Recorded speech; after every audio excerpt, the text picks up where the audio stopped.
हमारे channel right way of life में आप सभी का स्वागत है। जी हाँ, जो अध्ययन आज हम करना चाहते हैं वो अध्ययन है किस मनुष्य के द्वारा इस संसार के अंदर उसके पाप करने से मृत्यु आई। हाँ, पिछले अध्याय में हम ये सीख रहे थे कि मृत्यु क्या है। तो मृत्यु क्या है हमने सीखा था। अगर आपने नहीं सीखा तो आप सीख सकते हैं। मृत्यु क्या है? मृत्यु के द्वारा सिर्फ मात्र मनुष्य शरीर को नष्ट किया जाता है। मृत्यु के द्वारा सिर्फ शरीर खत्म होता है। तो मृत्यु जब किसी मनुष्य के शरीर के अंदर आती है तो मात्र उसका शरीर खत्म होता है, लेकिन उसका प्राण नहीं मरता है, उसका आत्मा नहीं मरता है। तो हमने ये सीखा था कि प्राण जो है जिसने उसे दिया है उसके पास चला जाता है। मतलब उसका आत्मा जो है वो जिसने उसे दिया है उसके पास चला जाता है। एक मनुष्य का स्थान है कि उसका आत्मा वहाँ पर चला जाता है।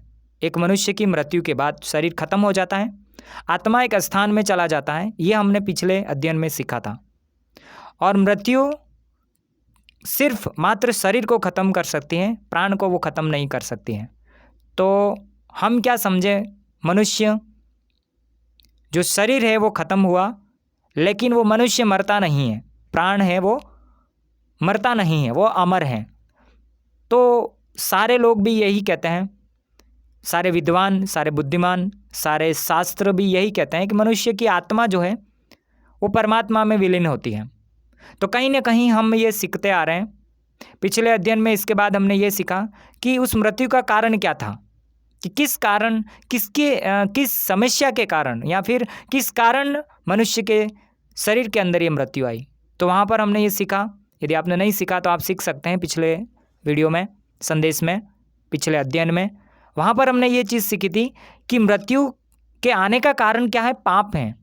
एक मनुष्य के द्वारा जो बुराई उसके जीवन में होती है और वो करता है, उसका स्वभाव है मनुष्य का, और उसके स्वभाव में जो पाप, जो बुराई उसने की है, उस कारण उसके जीवन में मृत्यु आ जाती है। तो मनुष्य का शरीर मरता क्यों है? एक पाप के कारण मरता है। अब हम ये सीख रहे हैं कि इस संसार में सबसे पहले पाप किसने किया और इस संसार में सबसे पहले पाप किसने किया और उसके द्वारा इस संसार के अंदर मृत्यु आई। तो हमने पिछले अध्ययन में ये सीखा था कि एक व्यक्ति है, उस व्यक्ति ने ये पाप किया है और उसके पाप करने के द्वारा मृत्यु जगत में आई है और सब मनुष्य में फैल गई, और पाप भी सारे लोगों के अंदर, सब मनुष्यों के अंदर फैल गया, और मृत्यु सारे जगत के अंदर, सारे संसार के अंदर फैल गई। तो वो व्यक्ति कौन है? आखिर ये व्यक्ति कौन है और इस व्यक्ति को बनाया किसने, और इस व्यक्ति ने पाप कैसे किया और कैसे मृत्यु ने उसके ऊपर अधिकार किया और कैसे उसके पाप करने के द्वारा इस जगत में मृत्यु आई है। तो हम इस बात की सच्चाई को आज हम सीखेंगे। जी हाँ, अब हम शुरू करते हैं कि सचमुच एक व्यक्ति को परमेश्वर ने बनाया, ईश्वर ने बनाया, परमात्मा ने बनाया, भगवान ने बनाया। अगर उस व्यक्ति को बनाया तो सबसे पहले हम साइंटिफिक रीजन से देखते हैं, हमारा शरीर किससे बना हुआ। अभी हमने पिछले अध्ययन में हमने ये सीखा कि मिट्टी है, शरीर मिट्टी है और मिट्टी में मिल जाती है। तो ये सच है कि शरीर मरने के बाद दो स्थितियों में या तो वो दफनाया जाता है या फिर वो जलाया जाता है। तो दोनों स्थिति में वो मिट्टी बन जाता है। तो सचमुच यदि उसको बनाया है तो मिट्टी से ही बनाया होगा। और हमने ये देखा कि शरीर तो मर जाता है, लेकिन प्राण है वो नहीं मरता है। प्राण जिसने उसको बनाया उसके पास चला जाता है। तो सचमुच क्या ऐसा ही हुआ था? क्या इसी तरीके से उसे बनाया गया? ये सच्चाई हम जानेंगे इस अध्ययन के अंदर। तो साइंस क्या करती है? साइंस उस शरीर को बचाने की कोशिश करती है, लेकिन उसको आज तक कोई बचा नहीं पाया। इसी कारण वो आप प्राण को भी बचाना चाहता है। साइंस प्राण को भी बचाना चाहती है कि उसके प्राण को बचाया जाए, लेकिन वो भी संभव नहीं हुआ। तो क्या कोई ऐसी चीज़ है इस ब्रह्मांड के अंदर, इस संसार के अंदर, जो उसका क्रिएटर है, जो उसको मैनेज करता है? तो आइए हम अब अध्ययन पवित्र शास्त्र और धर्मशास्त्र से हम ये पढ़ेंगे, क्योंकि हम जो कुछ आत्मिक अध्ययन है वो हम किसी न किसी शास्त्र के द्वारा करते हैं। तो इसकी सच्चाई क्या है ये हम पवित्र शास्त्र बाइबल से अध्ययन करेंगे। तो हम उत्पत्ति अध्याय 2 उसकी 7 आयत से हम पढ़ते हैं। और यहोवा परमेश्वर ने आदम को भूमि की मिट्टी से रचा। किसने? यहोवा परमेश्वर ने। एक परमेश्वर है, आदम को भूमि से रचा, भूमि की मिट्टी से रचा, मिट्टी से रचा। तो मिट्टी से उस पहले व्यक्ति जिसका नाम आदम है उसको बनाया और उसके नथनों में जीवन का श्वास फूंक दिया और आदम जीवित प्राणी बन गया। तो क्या हुआ? परमेश्वर ने, उस क्रिएटर ने इस पृथ्वी के ऊपर इंसान को, मनुष्य को मिट्टी से बनाया। तो आज यदि हम मरते हैं तो सबूत क्या है? हम मिट्टी में मिल जाते हैं। तो सचमुच हो सकता है, सचमुच हम उस पर विश्वास कर सकते हैं कि हाँ, उसने मिट्टी से बनाया, अब उसके नथनों में जीवन का श्वास फूंक दिया। तो अब हम जीवित क्यों हैं? हम जीवित इसलिए हैं कि हमारे जीवन में सांस चल रहा है। तो ये सांस जिसने दिया है वो परमेश्वर है। यदि वो सांस खींच लेता है, अपनी आत्मा जो उसने हमको दी है वो आत्मा हमसे खींच लेता है, तो ये शरीर मर जाता है। अब वो खींचता क्यों है? क्योंकि ये शरीर के अंदर एक पाप उसके नैतिकता में नहीं है, वो पाप ये शरीर करता है और उस पाप के कारण इस मनुष्य शरीर के अंदर मृत्यु आती है। तो मृत्यु आने का कारण क्या था? हमने पिछले अध्ययन में भी सीखा था कि मृत्यु का इस शरीर के अंदर आने का कारण पाप है। तो परमेश्वर ने मिट्टी से आदम को बनाया और उसके अंदर अपना श्वास फूंक दिया। अब 9 आयत के अंदर हम पढ़ते हैं, और यहोवा परमेश्वर ने भूमि से सब भांति के वृक्ष को देखने में मनोहर और जिनके फल खाने में अच्छे हैं उगाए, और वाटिका के बीच में जीवन के वृक्ष को और भले या बुरे के ज्ञान के वृक्ष को भी लगाया। 2 वृक्ष परमेश्वर ने लगाए वहाँ पर, उस वाटिका के अंदर जहाँ पर उस व्यक्ति को रखा गया। तब यहोवा परमेश्वर ने आदम को लेकर अदन की वाटिका में रख दिया कि वहाँ उसमें काम करे और उसकी सुरक्षा करे। 16 आयत में लिखा है, तब यहोवा परमेश्वर ने आदम को यह आज्ञा दी कि तू वाटिका के सब वृक्षों के का फल बिना खटके खा सकता है, पर भले या बुरे ज्ञान का जो वृक्ष है उसका फल तू कभी न खाना, क्योंकि जिस दिन तू उसका फल खाए उसी दिन अवश्य मर जाएगा। ये मरने की जो आज्ञा है ये परमेश्वर ने उस वक्त उस आदम को दे दी। उस वाटिका के अंदर 2 वृक्ष लगाए। एक जो वृक्ष है जो जीवन का फल है, दूसरा जो वृक्ष है वो भले और बुरे के ज्ञान का वृक्ष है। परमेश्वर ने उस व्यक्ति को मना किया कि तू उसके फल को मत खाना, यदि तू उसके फल को खा ले तो तू अवश्य मर जाएगा। तो इस व्यक्ति ने क्या किया? कुछ समय के बाद में, इसके बाद जब परमेश्वर ने यह आज्ञा दे दी, उसके बाद उसके लिए परमेश्वर ने एक स्त्री बनाई। स्त्री इसलिए बनाई कि उस आदमी का अकेला रहना ठीक नहीं था, इसीलिए उस स्त्री को बनाया जिसका नाम हवा रखा गया। लेकिन कुछ समय के पश्चात जब इस संसार के अंदर एक शत्रु है, अब यहाँ पर एक शत्रु का इंट्रोडक्शन इसलिए करना जरूरी है कि मनुष्य को मारने का प्लान किसका है, मनुष्य को नष्ट करने का प्लान किसका है? परमेश्वर ने मनुष्य को बनाया। ये सच है कि उसने मिट्टी से आदम को बनाया, उसने जीवन का सांस फूंक दिया, उसने 2 पेड़ लगाए उस वाटिका के अंदर, और दोनों का पेड़ कई सारे लगाए, लेकिन 2 तरह के फल जो थे वो बिना खटके, जीवन के वृक्ष के फल और बाकी जो वृक्ष के फल थे वो सारे फल वो बिना खटके खा सकता था, लेकिन भले और बुरे के ज्ञान के वृक्ष का जो फल था उसे खाने के लिए मना किया था। अब होता क्या है, इसी बीच में थोड़े समय के बाद एक शत्रु वहाँ पर इन सब चीज़ों को देख रहा होता है। तो अब परमेश्वर का एक शत्रु भी है जो मनुष्य का शत्रु बन गया। तो हम क्या कह सकते हैं कि परमेश्वर ने मनुष्य को बनाया अपनी समानता में, तो अपनी समानता में उसे सृजा गया। अब मनुष्य क्या है? परमेश्वर की संतान है। अब आपको ये समझ में आ गया होगा कि जब परमेश्वर ने मनुष्य को बनाया, उसने आत्मा दे दी, क्योंकि वो खुद परमात्मा है।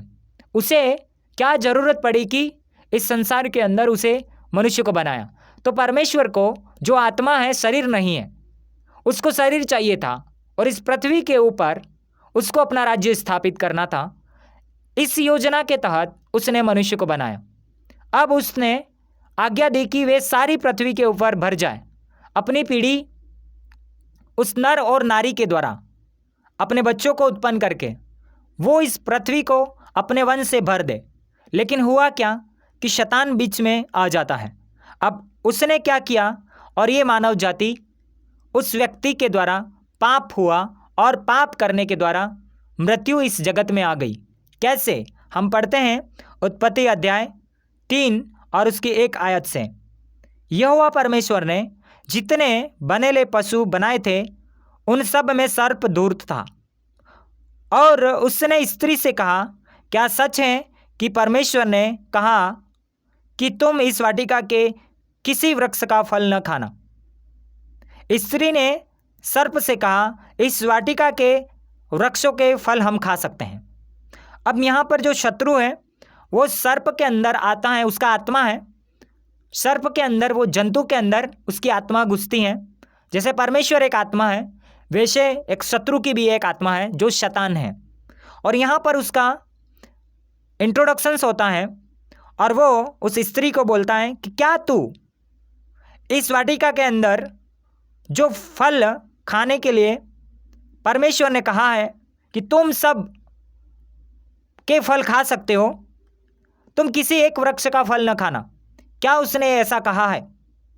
स्त्री ने सर्प से कहा, हाँ, हम सब वाटिका के सारे फल खा सकते हैं, पर जो वाटिका के बीच में है उसके फल के विषय में परमेश्वर ने कहा है कि न तो तुम उसको खाना, न उसको छूना, नहीं तो तुम मर जाओगे। मरने का मतलब है परमेश्वर से अलग हो जाना, परमेश्वर से मनुष्य का जीवन अलग हो जाना। परमेश्वर ने जो सांस दी है, जो आत्मा उसने मनुष्य को दी है, उस आत्मा से वो अलग हो जाना। तो यहाँ पर सर्प ने स्त्री से कहा, तुम निश्चय न मरोगे। शत्रु ने एक बहुत बड़ी गड़बड़ी डाल दी और उस स्त्री को भरमा दिया।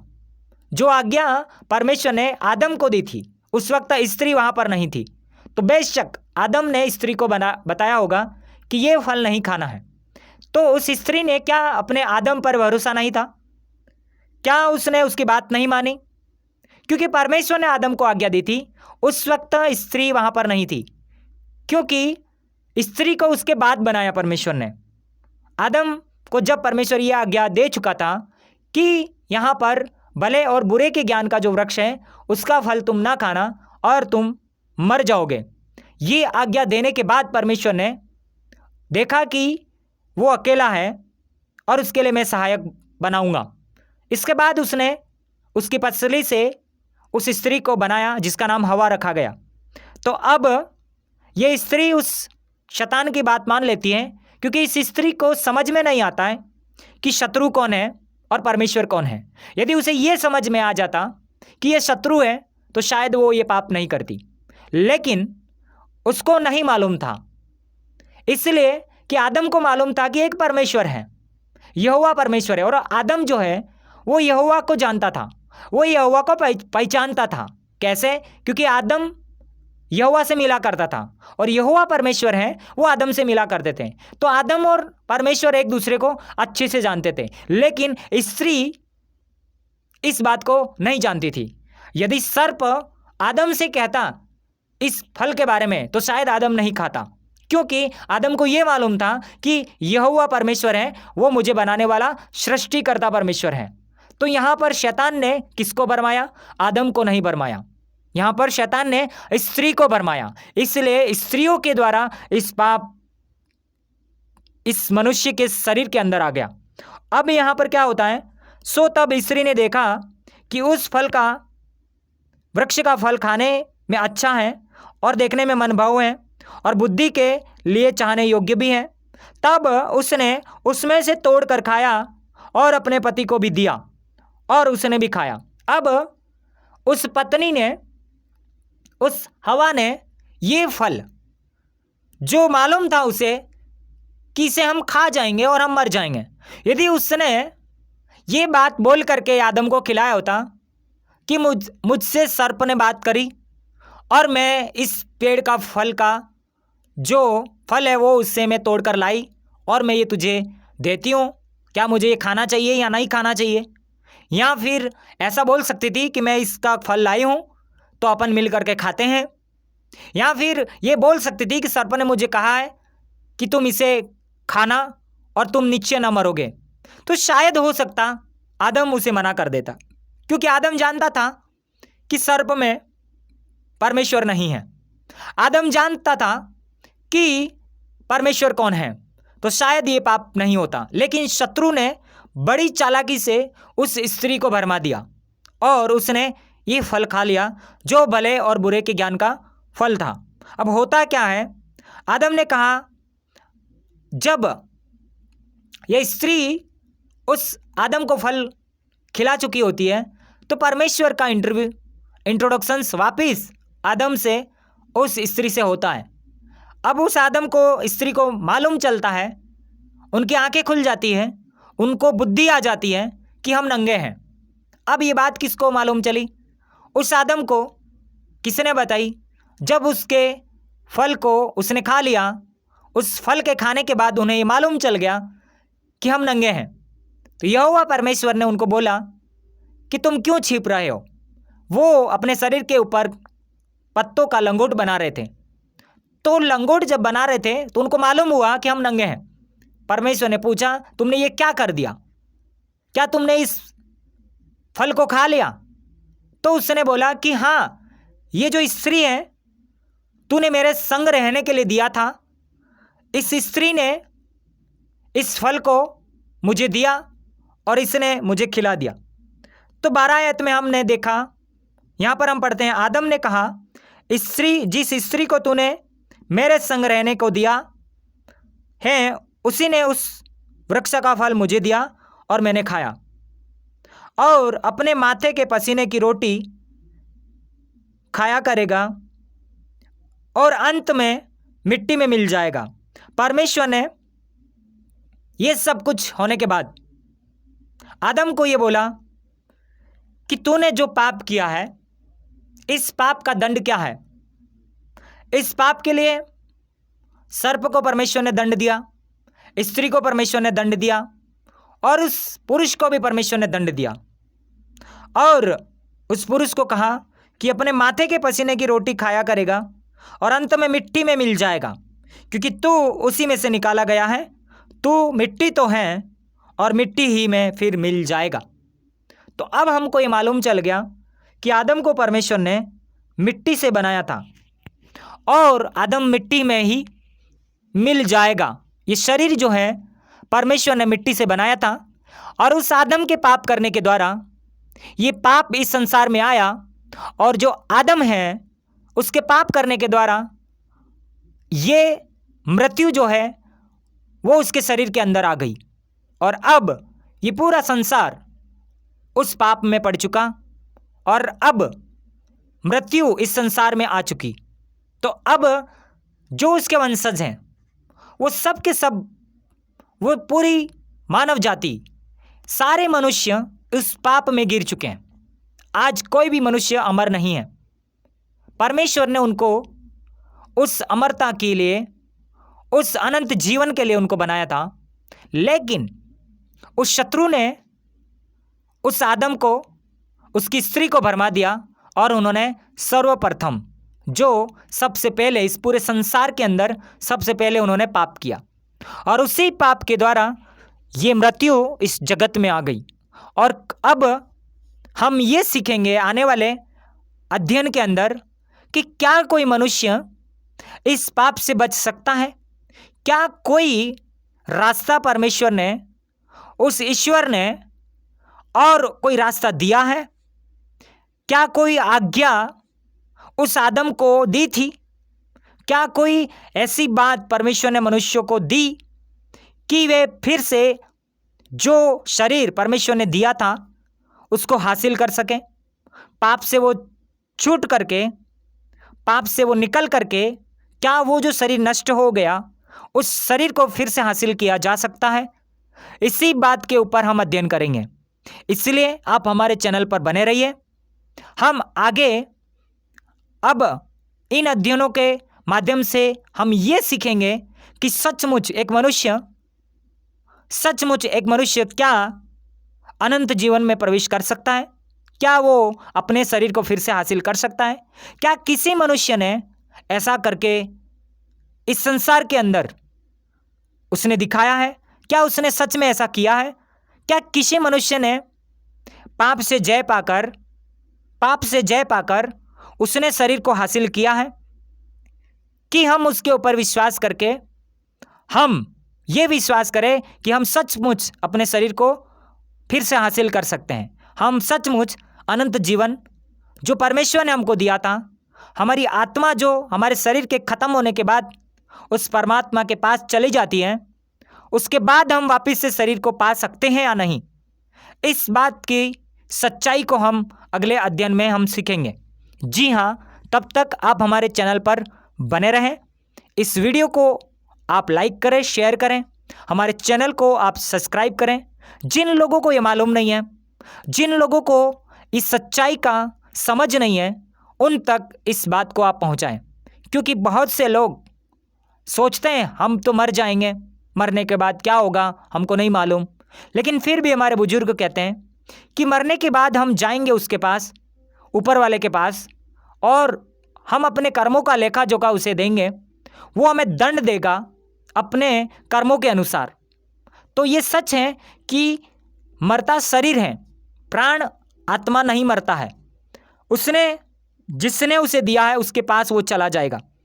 और ये जो शरीर है, ये जो संसार है, वो हमेशा के लिए नहीं है।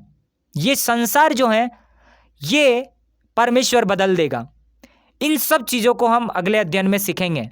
लेकिन तब तक आप हमारे चैनल पर बने रहें और आने वाले अध्ययनों में आप सीख सकते हैं। और आप हमारे चैनल पर जो भी वीडियो हैं उन सभी अध्ययन के माध्यम से यही बात हम सच्चाई लोगों तक पहुंचाने की कोशिश कर रहे हैं। एक अध्ययन के माध्यम से हमें ये मालूम चला है कि सचमुच मानव जाति अपने शरीर को बचा सकती है, अपने जीवन को बचा सकती है, और वो इस संसार के बाद एक नया जो जीवन है उस जीवन को हासिल कर सकती है। यही सच है। और इसी सच को दबाने का वो जो शत्रु है, जिस शत्रु ने उस हवा को बहकाया, उस आदम को बहकाया और उनको मृत्यु में पहुंचा दिया, उस शत्रु के विरोध में परमेश्वर ने उन लोगों को खड़ा किया। और अब परमेश्वर ये चाहता है कि उस शत्रु की गुलामी से लोगों को निकालकर एक नए राज्य की स्थापना करें। जी हाँ, परमेश्वर ने हमको मरने के लिए नहीं बनाया था, परमेश्वर ने मृत्यु को बनाया नहीं था, लेकिन परमेश्वर ने उस मृत्यु के लिए पहले से मनुष्य को चिता करके ये बता दिया था कि तुम वो काम मत करना। उसके ऊपर भी एक रहस्य है, उसके ऊपर भी हम ये पर्दा उठाएंगे, उस सत्य के ऊपर भी ये पर्दा उठाएंगे कि क्यों परमेश्वर ने 2 पेड़ लगाए, क्यों परमेश्वर ने जीवन के वृक्ष का पेड़ लगाया, क्यों परमेश्वर ने भले और बुरे के ज्ञान का पेड़ लगाया। अगर परमेश्वर वो 2 पेड़ नहीं लगाते तो शायद ये हवा और आदम पाप नहीं करते, और शायद ये संसार में, इस संसार के अंदर, ये इस जगत के अंदर पाप आता ही नहीं। लेकिन ये वीडियो बहुत लंबा हो जाएगा। अगले अध्ययन में हम ये सीखेंगे कि सचमुच परमेश्वर ने क्यों ये 2 पेड़ लगाए थे, उसका योजना क्या थी, और अब हम क्या कर सकते हैं उससे बचने के लिए, और कैसे हम अनंत के जीवन में प्रवेश कर सकते हैं। जी हाँ, तब तक आप हमारे चैनल पर बने रहें। अगले अध्ययनों से हम बहुत कुछ सीखने वाले हैं। आप सभी को प्रणाम। इस मैसेज को, इस वीडियो को आप लाइक करें, शेयर करें और चैनल को सब्सक्राइब करें। फिर हम अगले अध्ययन में मिलते हैं। सभी को प्रणाम।